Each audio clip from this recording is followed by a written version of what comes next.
अँ, आज हामी सुनको संसारमा मतलब अलिकति गहिरिएर हेर्दैछौँ। हो सुन, यो आर्थिक सुरक्षाको लागि पनि अनि अब गहनाको लागि पनि कति महत्त्वपूर्ण छ नि त, होइन? त्यही त सबैको चासोको विषय। तर यसको मूल्य किन यति धेरै कस्तो भने घटबड हुन्छ, विशेष गरी नेपालमा?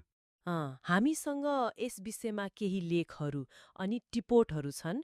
त्यसैको आधारमा अब सुनको मूल्य निर्धारणको रहस्य के हो, अनि नेपालमा किन यति अस्थिर छ भन्ने कुराहरू होइन? हो दे केलाउने प्रयास गरौँ न त। ल ल ल सुरु गरौँ है त। सुनको मूल्य खै कुनै एउटा मात्र कारणले त चल्दैन रहेछ। यो त एकदमै जटिल छ। अन्तर्राष्ट्रिय बजारदेखि लिएर हाम्रो आफ्नै स्थानीय मागसम्म सबै जोडिएको छ। हो नि।